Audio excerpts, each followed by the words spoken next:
আল্লাহ রাসূলের সাহাবী আব্দুল্লাহ ইবনে হুযাইফাকে ডাক দিয়া বলল, হে আব্দুল্লাহ ইবনে হুযাইফা, তোমাকে কোন জিনিসে খাবার থেকে বাধা দিয়েছে? আল্লাহ রাসূলের সাহাবী আব্দুল্লাহ ইবনে হুযাইফা রাদিয়াল্লাহু তাআলা আনহু ডাক দিয়া কয়, আল্লাহর দুশমন খুশি হয়ে যাবে বিদায় আমি এই খাবারগুলো আমি ভক্ষণ করি নাই, এই খাবারগুলো আমি ফারক অবস্থায় তা বর্জন করে দিয়েছি। কি আল্লাহর দুশমন খুশি হয়ে যাবে বিদায় আমি এই খাবারগুলো খাই নাই, এই ভয়ে আমি সেই খাবারগুলো অপারক অবস্থায় তা আমি বর্জন করে দিয়েছি, আমি এই খাবারগুলো খাবো না। কোনোভাবেই তো আল্লাহ রাসূলের সাহাবীকে ধর্মান্তরিত করাইতে পারতেছে না, বেঈমান বানাইতে পারতেছে না, তার মিশনগুলো সাকসেস করতে পারতেছে না। কারণ সাহাবায়ে কেরামগুলার ঈমান বড় মজবুত, তাদের ঈমানটা বড় শক্ত, আমাদের মতো এত দুর্বল ঈমান নয়। আমাদেরকে যদি কেউ বলে তোমাকে 500 টাকা দিব, তুমি সেই মদগুলা শকুরের গোশতগুলা যদি খাও, কিন্তু একটা মানুষ রাজি হয়ে যাবে, আরে 500 টাকা পাইবো, সেগুলা খাইলে কি এগুলো তো খাওয়ার জিনিসই, কিন্তু সে তো একবার চিন্তা করলো না এই মদ এবং শকুরের গোশত সেটা হালাল নাকি হারাম, সে খেয়ে ফেলবে। কারণ হাজার হাজার মানুষ বাঙালি মুসলমান মদ পান করতেছে, গুনাহের কাজ করতেছে, জিনাহের কাজ করতেছে, কিন্তু দেখেন সাহাবায়ে কেরাম গোলার ইতিহাস তালাশ করে করে দেখেন, ওই যে সুন্দরী যুবতী গায়িকা নারী দিয়ে বন্দি করলো, কিন্তু আল্লাহ রাসূলের সাহাবী একবার ওই মহিলাটাকে জিজ্ঞেস করেন নাই, ওই মহিলাটাকে একবারও জিজ্ঞেস করেন নাই, তার দিকে একবারও তাকান নাই। আর আমাদের মতো এমন সমাজের মানুষ যদি একটা মহিলা একা রাস্তা দিয়ে হাইটা যায়, বারবার চোখ তুলে ওই মহিলাটার দিকে তাকায়, কারণ একবার চিন্তা করে তার চেহারাটা কেমন, আর একবার চিন্তা করে তার চোখগুলা কেমন হবে, ওই চিন্তাই থাকে। কিন্তু সাহাবায়ে কেরাম যদি দেখতেন যেই দিকে গুনাহ হবে সেই দিকে সাহাবায়ে কেরাম গুলা যাইতেন না, কারণ মরণের ভয় আছে, পরকালের ভয় আছে। দুনিয়ার স্বাদ এটা আসল স্বাদ নয়, এই দুনিয়ার স্বাদ বড় ভয়ঙ্কর, আসল স্বাদ হলো জান্নাতের স্বাদ, পরকালের স্বাদ। যদি দুনিয়াতে ভালো কাজ করে যেতে পারি, দুনিয়াতে যদি আল্লাহর সাথে সম্পর্ক করে যেতে পারি, তে পরকালে আমাদের জন্য রয়েছে বিশাল বড় স্বাদ, সেই স্বাদ হবে জান্নাতে। আর যদি দুনিয়াতে স্বাদ গ্রহণ করি, আল্লাহর সাথে সম্পর্ক না করি, আল্লাহর নাফরমানি করি, পাপিষ্ঠ নাফরমান বান্দা হয়ে যদি এই দুনিয়ার থেকে বিদায় হয়ে যায়, বিদায় হওয়ার সঙ্গে সঙ্গে আমাকে পরকালের সাজা ভোগ করতে হবে জাহান্নামের আগুন। মুসলমান বন্ধু আমার, জাহান্নামের আগুন এত ভয়ঙ্কর, এত ভয়ঙ্কর, সেই জাহান্নামের আগুন, সেই আগুনগুলো এত ভয়ঙ্কর। বলা হয়েছে জাহান্নামের আগুনের তাপ যদি কোনো বান্দার শরীরের অঙ্গই লাগে, অঙ্গই লাগা মাত্রই কলিজা পর্যন্ত বুনা হয়ে যাবে। কি হয়ে যাবে? কলিজা পর্যন্ত বুনা হয়ে যাবে। এই পরিমাণে জাহান্নামের আগুন এত ভয়ঙ্কর। মাথার মগজগুলো বাতের মারের মতো টকটক করে ফুটবে গুনাহগারদের। ওই দিন হাসরের দিন যদি ভালো নেক কাজ করে যেতে পারো, ভালো আমল করে যেতে পারো, তাহলে ঠিকানা হবে জান্নাতে। আর যদি ভালো নেক আমল না করে যেতে পারো, তাহলে ঠিকানা হবে জাহান্নামে। আলহামদুলিল্লাহ, আলহামদুলিল্লাহ হামদাশ শাকিরিন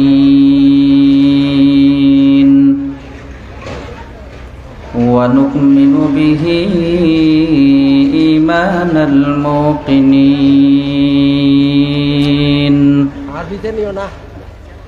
ওয়া নুকিরু বিওয়াহদানিয়াতিহি ইকরারাস সাদিকিন ونشهد أن لا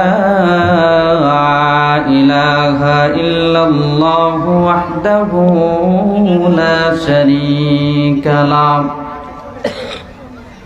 ونشهد أن سيدنا وسندنا وحبيبنا وطبيبنا وطبيب قلوبنا ومولانا محمدا عبد الله ورسوله সাল্লাল্লাহু তাআলা আলাইহি ওয়া আলা আলিহি ওয়া আসহাবিহি ওয়া বারাকা ওয়া সাল্লাম وبارك وسلم تسليما كثيرا كثيرا أما بعد فقد قال الله تعالى في كلامه المجيد وفي فرقانه الحميد أعوذ بالله من الشيطان الرجيم بسم الله الرحمن الرحيم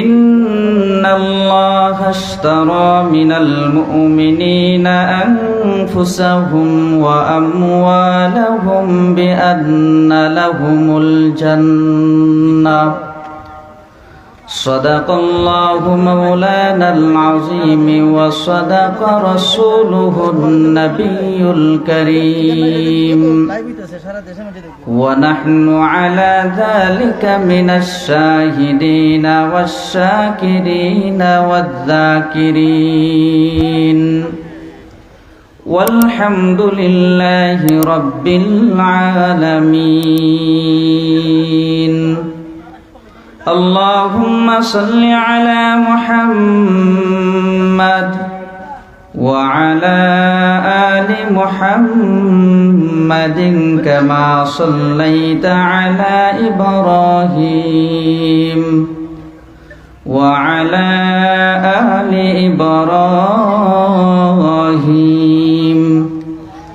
إنك حميد مجيد اللهم بارك على محمد وعلى آل محمد كما باركت على إبراهيم وعلى آل إبراهيم إنك حميد مجيد আলহামদুলিল্লাহ।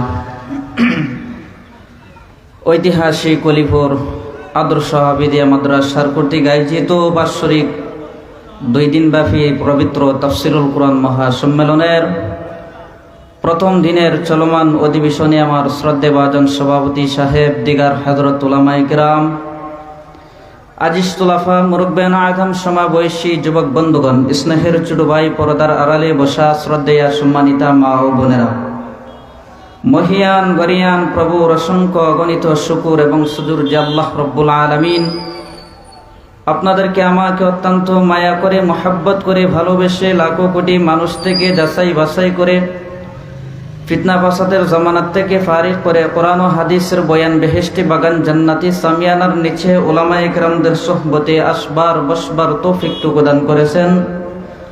এজন্য কালিমাতুশ শুকর আদায় করে বলি আলহামদুলিল্লাহ। সম্মানিত মুআজ্জাজ হাজিরিন, আমি আপনাদের খেদমতে পবিত্র কোরআনে কারিম থেকে সূরা তওবার 111 নং আয়াতের বিশেষ অংশ তিলাওয়াত করেছি। খুবই অল্প সময়ে আপনাদের খেদমতে এই আয়াতকে সামনে রেখে কিছু গুরুত্বপূর্ণ দামি কথা বলবো। রব্বে কারিম যেন আপনাদের সকলকে ইখলাসের নিয়তে শ্রবণ করার তৌফিক দান করেন। ওমা তৌফিক ইল্লা বিল্লাহ। আজকের এই আয়োজনটা হচ্ছে একটা দামি একটা আয়োজন। যারা আসতে পারবে তারা লাভবান, যারা আসতে পারবে না তারা ক্ষতিগ্রস্ত। এই আয়োজনের ভিতরে আসলে গুনাহ হয় না, বরং নেকি হয়, ফায়দা হয়, লাভবান হওয়া যায়। আর এই আয়োজনটা হয়েছে একটা দ্বীনি শিক্ষা প্রতিষ্ঠানের ওসিলায় হয়েছে। ইলমে দ্বীন শিক্ষা প্রতিষ্ঠান যেই এলাকার মধ্যে থাকে সেই এলাকার মধ্যেই আল্লাহর রহমত, বরকত, সকিনা নাজিল হয় সরাসরি। আল্লাহ নবীজির এক সাহাবী, নাম তার সাঈদ ইবনে হুযাইর রাদিয়াল্লাহু তাআলা আনহু, একজন সাহাবী ছিলেন। উনি একদিন ঘরের দরওয়াজার সামনে উঠানের মধ্যে বসে ফজরের সালাত আদায় করে আল্লাহ পাকের কোরআন তেলাওয়াত করতেছিলেন। সেই কোরআন তেলাওয়াতরত অবস্থায় আকাশের দিকে উনি তাকিয়ে দেখতেছেন যে একটা কালো মেঘমালার খণ্ড ওনার বাড়ির চতুষ্পার সীমানা বরাবর নামতেছে। আর ওনার একটা যুদ্ধের ঘোড়া ছিল লালিত পালিত, একটা ছোট বাচ্চা ছিল ওনার। যুদ্ধের ঘোড়াটা বাড়ির উঠানের এক পাশে বাইদা রাইকা উনি আল্লাহ পাকের কোরআন তেলাওয়াত করতেছে, আর ওই ঘোড়াটির পাশে ওনার ছোট বাচ্চাটি দাঁড়ানো ছিল। কালো মেঘমালার খণ্ডটা দেখে ঘোড়াটি লাফালাফি করতেছে। উনি ভয় পেয়ে গেলেন যে আমার এই ঘোড়ার লাফালাফির কারণে আমার সেই বাচ্চায় আঘাত পায় নাকি। উনি আল্লাহ পাকের কোরআন তেলাওয়াত বন্ধ করে দিয়া দৌড়াইয়া গেলেন ওই ছোট বাচ্চাটির কাছে যাইয়া ছোট বাচ্চাটাকে খুলে নিয়ে ঘরের দরওয়াজার সামনে দাঁড়িয়ে দেখতেছেন যে আবার সেই মেঘমালার খণ্ডটা আসমানের দিকে চলে যাচ্ছে। এই কালো মেঘমালার খণ্ডটা যখন আসমানের দিকে চলে যাচ্ছে আর ঘোড়াটিও লাফায় নাই, উনি কি করলেন, আল্লাহ রসুলের কাছে দৌড়াইয়া গেলেন, যাইয়া বলতেছেন, ইয়া রাসূলুল্লাহ, ইয়া হাবিবাল্লাহ, ওগো পয়গম্বর, আমি একটা আপনার কাছে ঘটনা বর্ণনা করতে চাই। আপনি যদি আমাকে অনুমতি দেন আমি সেই ঘটনাটি আপনার কাছে বর্ণনা করতে পারি। আল্লাহ রসুল ডাক দিয়ে বললেন, সাঈদ বিন হুযাইর, তুমি কেন এভাবে হাবাইতেছো? এমন কি ঘটনা বর্ণনা করতে চাও? তোমাকে অনুমতি দেওয়া হলো, তুমি আমার কাছে বর্ণনা করো। আল্লাহ রসুলের সাহাবী হযরত সাঈদ বিন হুযাইর রাদিয়াল্লাহু তাআলা আনহু ডাক দিয়ে বলে, পয়গম্বর, গতকাল ফজরের সালাত আদায় করে আমি আল্লাহ পাকের কোরআন তেলাওয়াত করতেছিলাম ঘরের দরওয়াজার সামনে। আমার সেই লালিত পালিত যুদ্ধের ঘোড়াটি লাফালাফি করলো, আমার সেই ছোট বাচ্চাটি যুদ্ধের ঘোড়াটির পাশে দাঁড়ানো ছিল। আর আমি আসমানের দিকে দেখতে পাই যে একটা কালো মেঘমালার খণ্ড আমার বাড়ির সীমানা বরাবর নামতেছে। ওগো পয়গম্বর, সেই ঘটনাটা কি আমি আপনার কাছে একটু জানতে চাই। আল্লাহ রসুল সাল্লাল্লাহু আলাইহি ওয়াসাল্লাম ডাক দিয়ে বললেন, হে সাঈদ ইবনে হুযাইর, তুমি তো ভুল করেছো। তুমি কেন কোরআন তেলাওয়াত বন্ধ করলা? কেন তুমি কোরআন তেলাওয়াত বন্ধ করলা? তুমি যে কোরআন তেলাওয়াত করতেছিলা, কোরআন তেলাওয়াতের কেমন মুআজিজা আর কোরআনের কেমন ধাম, সেটা তোমার এলাকার মানুষ সরাসরি দেখতে পাইতো যে তোমার তেলাওয়াতরত অবস্থায় আসমান থেকে সরাসরি ডাইরেক্ট আল্লাহর রহমত, বরকত, সকিনা নাজিল হইতেছিল। সুবহানাল্লাহ! কি পরিমাণে আল্লাহর কোরআনের সম্মান, কি পরিমাণ আল্লাহর এই কোরআনের ধাম। এজন্য আমি এলাকার সর্বস্তরে মুসলমানদেরকে বলবো, আমরা যারা বাড়ি ঘরে আছি, অযথা সময় দোকানপাটে রাস্তাঘাটে নষ্ট না করে আমরা এই মাহফিলে চলে আসি। আমাদের সেই মাদ্রাসা ঐতিহাসিক একটা মাদ্রাসা, এই মাদ্রাসার উদ্যোগে 2 দিন ব্যাপী পবিত্র তাফসীর হয়। অনেক বড় বড় বুজুর্গানে দ্বীন ওয়াল আসবেন, অনেক ওলামা ইকরামগণ আসবেন, দিনই কথাবার্তা বলবেন। আমরা 2টা দিন কমপক্ষে সময় দেই, এই সময়টাকে আমরা কাজে লাগাই। একটা দামি একটা সময় আমাদের কাছ থেকে চলে যাইতেছে। যাই হোক, আমি আমার মূল আলোচনায় যাই। তো নবুয়তের 13তম বর্ষে মদিনায় 70 জন পুরুষ, 2 জন মহিলা, মোট 72 জন মুসলমান মিনার পূর্বতাংশে বাইয়াত গ্রহণ করেন, যাকে বাইয়াতে আকাবা বলে। বাইয়াতে অংশগ্রহণকারী হযরত আব্দুল্লাহ ইবনে রাওয়াহা রাদিয়াল্লাহু তাআলা আনহু আল্লাহ রাসূল সাল্লাল্লাহু আলাইহি ওয়াসাল্লামকে ডাক দিয়ে বলল, ইয়া রাসূলুল্লাহ, পয়গম্বর, আপনার রহব এবং আপনার সম্পর্কে কোনো শর্ত থাকলে তা পরিষ্কার করে দেওয়া হোক। আল্লাহ রাসূল সাল্লাল্লাহু আলাইহি ওয়াসাল্লাম ডাক দিয়ে বললেন, আল্লাহর ব্যাপারে শর্ত হলো আল্লাহর ইবাদত করবে, আল্লাহর গোলামি করবে, আল্লাহ ছাড়া অন্য কারো ইবাদত করা যাবে না, আল্লাহ ছাড়া অন্য কারো ইবাদত করা যাবে না। আর আমার নিজের ব্যাপারে শর্ত হলো আমাকে হেফাজত করবা, যেমন নিজের জানমাল ও সন্তানদের হেফাজত করো। হযরত আব্দুল্লাহ ইবনে রাওয়াহা রাদিয়াল্লাহু তাআলা আনহু ডাক দিয়ে বললেন, ইয়া রাসূলুল্লাহ, এই 2টা শর্ত আমরা পূরণ করলে এর বিনিময়ে আমরা কি পাবো? আল্লাহ রাসূল ডাক দিয়ে বললেন, এর বিনিময়ে তোমাদেরকে আমি কিছুই দিতে পারবো না, তবে তোমরা এর বিনিময়ে জান্নাত পাবা। সুবহানাল্লাহ! তারা বলল, এই 2টি শর্ত আমরা পূরণ করব, এই শর্তগুলো আমরা কখনো রহিত করব না। এ প্রসঙ্গে আল্লাহ রাব্বুল আলামিন নিম্নোক্ত আয়াতের মধ্যে আল্লাহ তাআলা নাজিল করে দিয়েছেন, ইন্নাল্লাহা আশতারা মিনাল মুমিনিনা আনফুসাহুম ওয়া আমওয়ালাহুম বিআন্না লাহুমুল জান্নাহ। আল্লাহ তাআলা মুমিনদের থেকে ক্রয় করে নিয়েছেন তাদের জানমাল জান্নাতের বিনিময়ে। সুতরাং আমাদের জানমালের বিনিময়ে আল্লাহ তাআলা জান্নাতের ঘোষণা করেছেন। আমরা যদি আমাদের জীবনটাকে আল্লাহর রাস্তায় উৎসর্গ করে দেই, আমাদের জীবনটাকে যদি আল্লাহর রাস্তায় ব্যয় করে দেই, আল্লাহ তাআলা এর বিনিময়ে আমাদেরকে জান্নাত দিবেন। সুবহানাল্লাহ। খলিফাতুল মুসলিমিন হযরত ওমরে ফারুক রাদিয়াল্লাহু তাআলা আনহু, আল্লাহ রাসূল সাল্লাল্লাহু আলাইহি ওয়াসাল্লামের সাহাবী আব্দুল্লাহ ইবনে হুযায়ফা রাদিয়াল্লাহু তাআলা আনহু, এই দুইজন সাহাবীর নেতৃত্বে একটি দল দাওয়াতের কাজে রোমের উদ্দেশ্যে প্রেরণ করেন। রোম সম্রাটের সৈন্যবাহিনীরা আব্দুল্লাহ ইবনে হুযায়ফা সহ এই কাফেলার কয়েকজনকে বন্দী করে রোম সম্রাটের কাছে প্রেরণ করে দিল। রোম সম্রাটের কাছে প্রেরণ করার পর রোম সম্রাট আল্লাহ রাসূলের সাহাবী আব্দুল্লাহ ইবনে হুযায়ফাকে ডাক দিয়ে বলল, হে আব্দুল্লাহ ইবনে হুযায়ফা, আমি তোমাকে এমন একটা প্রস্তাব দেব, যদি সেই প্রস্তাবটি তুমি গ্রহণ করো তুমি অনেক দামি হয়ে যাবা, অনেক সম্পত্তির মালিক হয়ে যাবা। আব্দুল্লাহ ইবনে হুযায়ফা ডাক দিয়ে বলল, রোম সম্রাট, এমন কি তোমার প্রস্তাব যেই প্রস্তাবে আমি দামি সম্মানিত অনেক সম্পত্তির মালিক হয়ে যাব? বলো রে রোম সম্রাট। রোম সম্রাট ডাক দিয়ে বলল, হে আব্দুল্লাহ ইবনে হুযায়ফা, তুমি যদি এই মুহূর্তে খ্রিস্টান ধর্ম গ্রহণ করো, মুহাম্মদের কালিমা ছেড়ে দাও, ইসলাম ধর্মটাকে যদি তুমি ত্যাগ করে নাও, তাহলে এর বিনিময়ে আমি তোমাকে আমার সেই রাজত্বর অর্ধেক দিয়ে দিব। শুধু তাই নয়, আমার একটা সুন্দরী কন্যা মেয়ে আছে, তার সঙ্গে তোমাকে আমি বিবাহ করিয়ে দিব। আল্লাহ রাসূলের সাহাবী আব্দুল্লাহ ইবনে হুযায়ফা রাদিয়াল্লাহু তাআলা আনহু ডাক দিয়া কয়, ইয়া হিরাকুল ওয়াল্লাহি লাউ উরিদাত আলাইয়া দুনিয়া কুল্লাহা আন নাতরুকা দীন মুহাম্মাদিন মা তারাকতুহু। রোম সম্রাট, আল্লাহর কসম করে বলি, আল্লাহর কসম করে বলি, তোমার সেই সুন্দরী কন্যা মেয়ে কেন, তোমার সেই রাজত্বের অর্ধেক কেন আমাকে দিবা?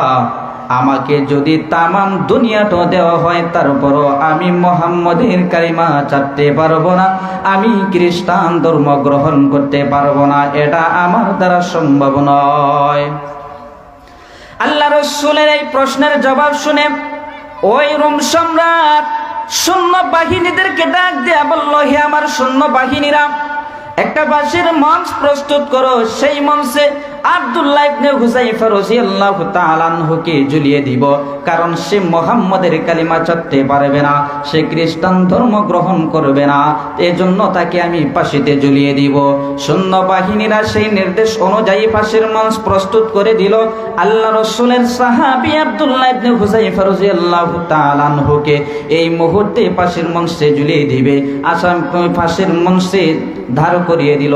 আল্লাহ রাসূলের সাহাবী আব্দুল্লাহ ইবনে হুযায়ফা তাদের এই আকার মুখণ্ড দেখে উনি হাসতেছেন, ওনার ভিতরে কোনো ভয় নাই, আতঙ্ক নয়, কারণ একটা মানুষকে যদি এই ফাঁসির সময়ে ফাঁসির মঞ্চে দাঁড় করিয়ে দিই, তার সব মুখ দিয়ে কঠিন কালো হাসি বের হবে না। কিন্তু এমন একজন সাহাবী, আল্লাহ রাসূলের সাহাবী আব্দুল্লাহ ইবনে হুযায়ফা, তাকে যখন ফাঁসির মঞ্চে দাঁড় করিয়ে দিল, সেই আব্দুল্লাহ ইবনে হুযায়ফা হাসতেছে। এই রোম সম্রাট অবাক হয়ে গেল, কারণ কিরে, এই মুহূর্তে আব্দুল্লাহকে ফাঁসির মঞ্চে ঝুলিয়ে দিব, সকল প্রস্তুতি শেষ, কিন্তু তার ভিতরে কোনো আতঙ্ক নাই, ভয় নাই, সে আরো হাসতেছে। কারণ কি, এবার আব্দুল্লাহ ইবনে হুযায়ফাকে ডাক দিয়ে জিজ্ঞেস করলো, রে আব্দুল্লাহ ইবনে হুযায়ফা, এই মুহূর্তে তোমাকে ফাঁসির মঞ্চে ঝুলিয়ে দিব, সকল প্রস্তুতি শেষ, তোমার ভিতরে কোনো ভয় নাই, আতঙ্ক নাই, তুমি হাসতেছো, বোঝা যায় তোমার ভিতরে ঈদের আনন্দ বয়ে উঠল। কারণ কি রে আব্দুল্লাহ ইবনে হুযায়ফা, এবার তোমার জবান থেকে শুনতে চাই। আল্লাহ রাসূলের সাহাবী আব্দুল্লাহ ইবনে হুযায়ফা ডাক দিয়া বলল, হে রোম সম্রাট, আমাকে আঘাত করবা, আমাকে নির্যাতন করবা, আমার গায়ে নির্যাতন করবা, হয়তো আমাকে এই দুনিয়ার থেকে তুমি বিদায় করে দিবা। রোম সম্রাট শোনো, আমার আত্মা বা রূহ তার উপরে একমাত্র মহান আল্লাহ ছাড়া অন্য কারো ক্ষমতা চলবে না, তা চলে যাবে জান্নাতে। সুবহানাল্লাহ। একমাত্র আল্লাহ ছাড়া অন্য কারো ক্ষমতা চলবে না। আমাকে ছাই করো, তুমি আমাকে মারবা, আঘাত করবা, নির্যাতন করবা, এই দুনিয়ার থেকে বিদায় করে দিবা, কিন্তু আমার আত্মা বা রূহ তার উপরে তোমার সে আঘাত লাগবে না, সেটা আরশে আজিম আল্লাহর কাছে চলে যাবে, তা চলে যাবে জান্নাতে। সুবহানাল্লাহ। রোম সম্রাট সেই কথা শুনে এবার সৈন্য বাহিনীদেরকে ডাক দিয়ে বলল, হে সৈন্য বাহিনীরা, সেই পাশের সৈন্যদল নামিয়ে আনো। তোমাদেরকে আরেকটা নির্দেশ আমি দিয়ে দিলাম, সেই নির্দেশটা তোমরা পালন করো। সৈন্য বাহিনীরা ডাক দিয়ে বলল, ওস্তাদ এমন কি নির্দেশ বলো, আমরা প্রস্তুত আপনার সেই নির্দেশ পালন করতে। ওই রোম সম্রাট ডাক দিয়ে বলল, হে আমার সৈন্য বাহিনীরা, একটা ডেগের মধ্যে তেল নাও, ওই তেলগুলো আগুন দিয়ে ভালো করে গরম করো, ভালো করে গরম করো। সৈন্য বাহিনীরা নির্দেশ অনুযায়ী ওই তেলগুলা বাতের মারের মতো টক টক টক টক করে ফুটাইতে আরম্ভ করে দিল। এত গরম, এই পরিমাণে গরম তেলগুলো আল্লাহ রাসূলের সাহাবী আব্দুল্লাহ ইবনে হুযায়ফা রাদিয়াল্লাহু তাআলা আনহুকে এই তেলের সামনে দাঁড় করিয়ে অন্য আরেকজন সাহাবীকে তেলের মধ্যে ছেড়ে দিল।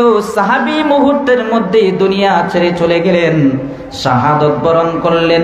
মুহূর্তের মধ্যে ওনার গোশতগুলো খসে পড়ে গেল।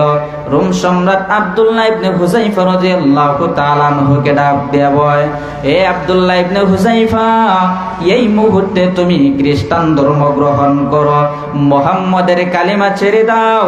যদি তুমি মুহাম্মদের কালিমা ছেড়ে না দাও, তোমাকে সেই সাহাবীর মতো তোমাকেও তেলের মধ্যে ছেড়ে দিব, তুমিও সেই শাস্তির পরিণতির শিকার হতে হবে। আল্লাহ রাসূলের সাহাবী আব্দুল্লাহ ইবনে হুযায়ফা ডাক দিয়া কয়, রোম সম্রাট শুনো, জলসে যাওয়া সম্ভব, পাশের মঞ্চে যাওয়া সম্ভব, তবে ঈমান হারা হয়ে বেঈমান হওয়া আমার দ্বারা সম্ভব নয়। তবে কি ঈমান হারা হয়ে বেঈমান হওয়া আমার দ্বারা সম্ভব নয়, আমি পারবো না। এটা তুমি তোমার কাজ চালিয়ে দাও, তোমার যা মন চায় তুমি তাই করো। রোম সম্রাট এই কথা শুনে এবার ওই সৈন্য বাহিনীদেরকে ডাক দিয়ে বলল, হে আমার সৈন্য বাহিনীরা, আব্দুল্লাহ ইবনে হুযায়ফাকে তেলের মধ্যে ছেড়ে দাও। ওই সৈন্য বাহিনীরা তেলের কাছে আব্দুল্লাহ ইবনে হুযায়ফাকে নিয়ে গেল। আল্লাহ রাসূলের সাহাবী আব্দুল্লাহ ইবনে হুযায়ফা কান্না করতেছেন, ওনার চোখ বেয়ে বেয়ে পানি পড়তেছে।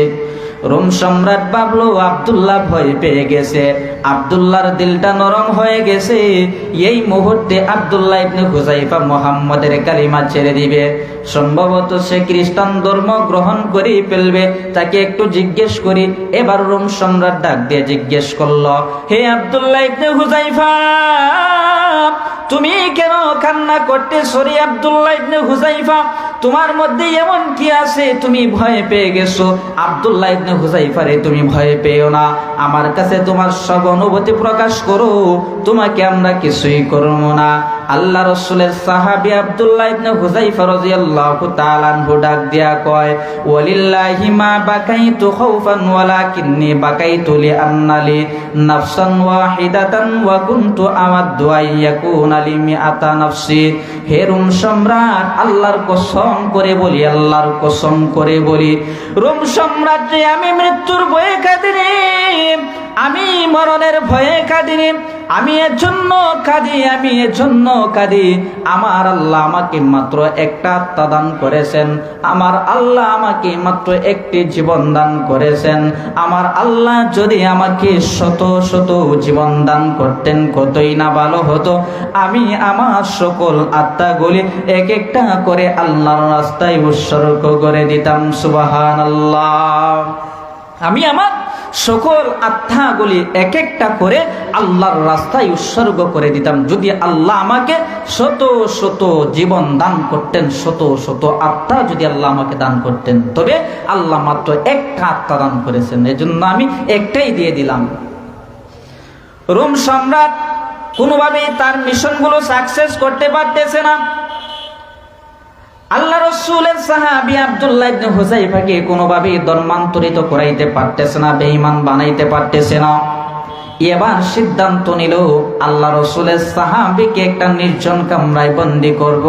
শুধু বন্দী করে রাখবে না, তার সঙ্গে একটা অতি সুন্দরী যুবতী গায়িকা নারী দিয়ে বন্দী করে রাখবে। কারণ সে জিনাহের কাজে লিপ্ত হবে, তার ঈমানটা আস্তে আস্তে দুর্বল হয়ে যাবে। ঈমানটা দুর্বল হয়ে গেলে তো সে আস্তে আস্তে করে মুহাম্মাদের কালিমা চাপতে বাধ্য হয়ে যাবে, সে এই কাজগুলা মজা পাইবে। এজন্য আল্লাহ রাসূলের সাহাবী আব্দুল্লাহ ইবনে হুযাইফাকে একটি সুন্দরী যুবতী গায়িকা নারী দিয়ে একটি নির্জন কামরায় বন্দী করে দিল। 3 দিন পর্যন্ত বন্দী করলো, কিন্তু আল্লাহ রাসূলের সাহাবী আব্দুল্লাহ ইবনে হুযাইফা ওই মহিলাটার দিকে একবারও তাকান নাই। কিন্তু ওই মহিলাটা 3 দিন আল্লাহ রাসূলের কাছে থাকলো, আল্লাহ রাসূলের সাহাবীর কাছে থাকলো। আল্লাহ রাসূলের সাহাবী একবার জিজ্ঞেস করেন নাই, এই মহিলা তোমার বাসা কোথায়, তুমি কেন আসছো, তুমি কালো না সুন্দরী, তুমি মানুষ নাকি জানোয়ার নাকি পাথর, একবারও জিজ্ঞেস করেন নাই।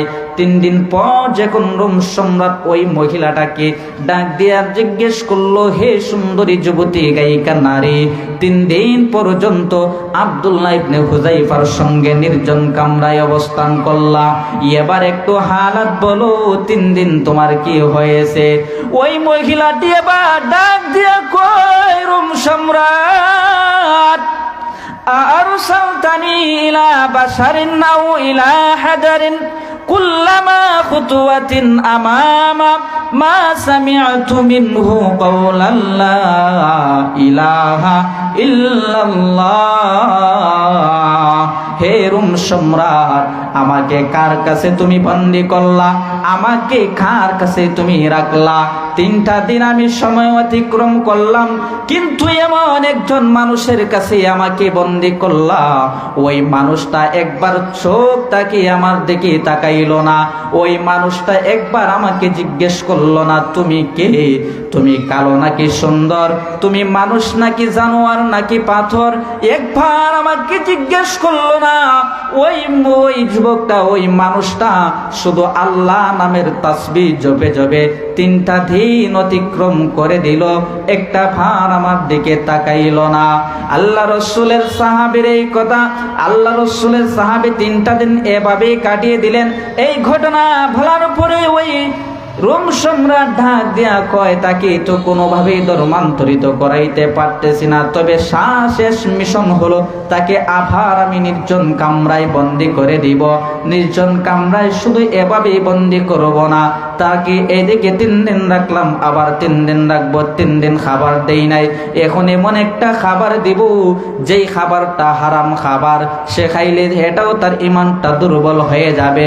এ চিন্তা করে তাকে আবার নির্জন কামরায় বন্দী করলো, মদ এবং শুকরের গোশত দিয়ে 3 দিন পর্যন্ত বন্দী করে রাখলো। 3 দিন পর রোম সম্রাট নিজেই দরওয়াজা খুলে ওই আল্লাহ রাসূলের সাহাবীর কাছে দেখলো যে মদ এবং শুকরের গোশত যেইভাবে দিয়েছিল সেভাবেই রয়েছে, তিনি একবারও ওই গোশতের মধ্যে স্পর্শ করেন নাই, কারণ আল্লাহ রাসূলের সাহাবী জানেন মদ এবং শুকরের গোশত এটা হালাল নয়, এটা কি, এটা হারাম, এজন্য উনি ওইগুলাতে স্পর্শ করেন নাই। আল্লাহ রাসূলের সাহাবী আব্দুল্লাহ ইবনে হুযাইফাকে ডাক দিয়া বলল, হে আব্দুল্লাহ ইবনে হুযাইফা, তোমাকে কোন জিনিসে খাবার থেকে বাধা দিয়েছে? আল্লাহ রাসূলের সাহাবী আব্দুল্লাহ ইবনে হুযাইফা রাদিয়াল্লাহু তাআলা আনহু ডাক দিয়া কয়, আল্লাহর দুশমন খুশি হয়ে যাবে বিদায় আমি এই খাবারগুলো আমি ভক্ষণ করি নাই, এই খাবারগুলো আমি ফারক অবস্থায় তা বর্জন করে দিয়েছি। কি, আল্লাহর দুশমন খুশি হয়ে যাবে বিদায় আমি এই খাবারগুলো খাই নাই, এই ভয়ে আমি সেই খাবারগুলো অপারক অবস্থায় তা আমি বর্জন করে দিয়েছি, আমি এই খাবারগুলো খাবো না। কোনোভাবেই তো আল্লাহ রাসূলের সাহাবীকে ধর্মান্তরিত করাইতে পারতেছে না, বেঈমান বানাইতে পারতেছে না, তার মিশনগুলো সাকসেস করতে পারতেছে না। কারণ সাহাবায়ে কেরামগুলার ঈমান বড় মজবুত, তাদের ঈমানটা বড় শক্ত। আমাদের মতো এত দুর্বল ঈমান নয়।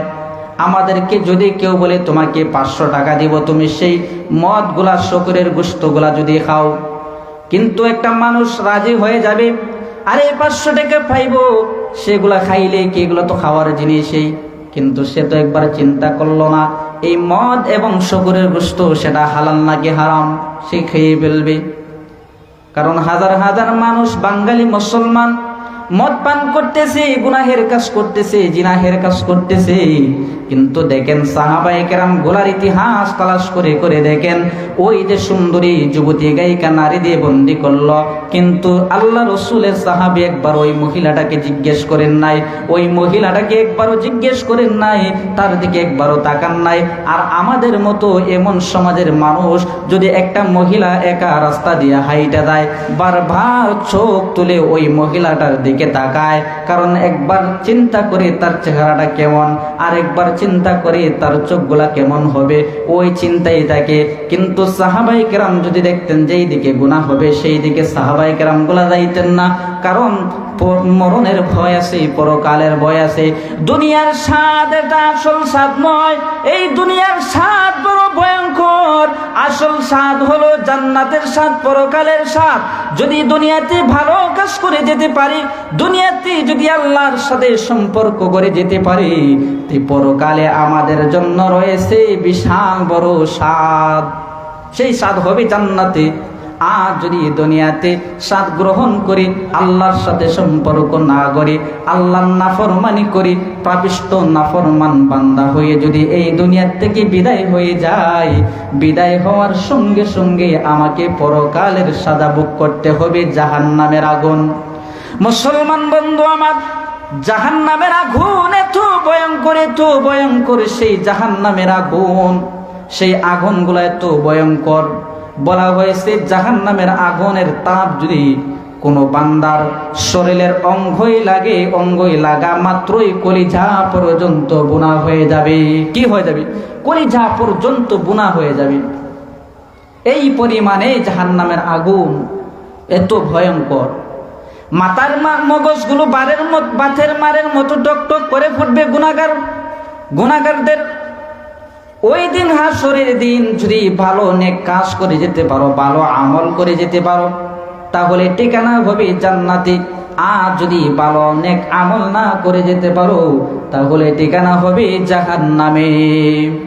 দুনিয়াতে যদি ভালো কাজ করো, আল্লাহর ইবাদতি করো, আল্লাহর গোলামি করো, আল্লাহর সাথে সম্পর্ক করো, মরণের পরে কবরে রাখার সঙ্গে সঙ্গে কবরের ফেরেশতারা প্রশ্ন করবে, মার রব্বুকা ওয়া মান নাবিয়্যুকা ওয়া মা দীনুকা। 3 প্রশ্নের জবাব দিতে পারলে ঠিকানা হবে জান্নাতে, আর 3 প্রশ্নের জবাব না দিতে পারলে ঠিকানা হবে জাহান্নামে। যদি বান্দা নেককার হয়ে থাকলে জবান দিয়ে অটোমেটিকলি বের হয়ে আসবে মার রব্বুকা। ফেরেশতা প্রশ্ন করবে, বান্দার জবান দিয়ে প্রশ্ন আসবে, রব্বি আল্লাহ, আমার রব হলেন আল্লাহ। বান্দার জবান দিয়ে অটোমেটিকলি বের হয়ে আসবে, ওমান নাবিয়্যুকা, আমার নবী হলেন, আমার নবীকে যখন সামনে হাজির করানো হবে, সে চিনেই ফেলবে যে আমার সেই মুহাম্মদ আরবি সাল্লাল্লাহু আলাইহি ওয়াসাল্লাম। ওমা দীনুকা দীনিয়াল ইসলাম, আমার দিন হলো ইসলাম। আর বান্দা যদি গুনাহগার পাপিষ্ঠ নাফরমান হয়ে দুনিয়া থেকে বিদায় হয়, বান্দাকে যখন প্রশ্ন করা হবে মার রব্বুকা ওয়া মান নাবিয়্যুকা মা দীনুকা, বান্দার জবান দিয়ে কিছুই বের হবে না। শেষ পর্যন্ত হায় আফসোস, লা আদরি, আমি কিছুই জানি না। আল্লাহ তাআলা তৎকালীন সময় গায়বী আওয়াজ দিয়ে বলবে, হে কবরের ফেরেশতারা, তাকে আর সুখ দেওয়া যাবে না, তাকে আর আরাম দেওয়া যাবে না, জলদি করে তাকে লাথি মেরে জাহান্নামে নিক্ষেপ করে দাও। কারণ সে দুনিয়াতে আমার ইবাদত করে নাই, আমার গোলামি করে নাই, আমার সাথে সম্পর্ক করার কোনো চেষ্টা করে নাই, দুনিয়ার স্বাদ বেশি গ্রহণ করেছে। আর যেই বান্দা কবরের 3 প্রশ্নের জবাব দিতে পারবে। আল্লাহ তৎক্ষণিক সময় গায়বী আওয়াজ দিয়ে বলবেন, হে কবরের ফেরেশতারা, জলদি করে আমার সেই বান্দার কবরের মধ্যে জান্নাতের বিছানা বিছিয়ে দাও, কারণ আমার বান্দা দুনিয়াতে ঘুমায় নাই, আমার বান্দা দুনিয়াতে আরাম করতে পারে নাই। আমি আল্লাহর কাছে আমার বান্দা আরামের ঘুমকে হারাম করিয়া রাত্রিবেলা না ঘুমাইয়া ঠান্ডা পানি দ্বারা ওযু করিয়া সেই বান্দা চোখের পানি ফালাইয়া আমি আল্লাহর কাছে কান্না করেছে, আমি আল্লাহর সাথে সম্পর্ক করার কারণে জলদি করে আমার বান্দার কবরের মধ্যে জান্নাতের বিছানা বিছিয়ে দাও। আজকের পর থেকে আমার বান্দা ঘুমাবে। আর ইসরাফিল আলাইহিস সালাতু ওয়াস সালাম যেই দিন সিংহায় ফুৎকার দিবেন, সেই দিন আমার বান্দা ঘুম থেকে জাগ্রত হবে।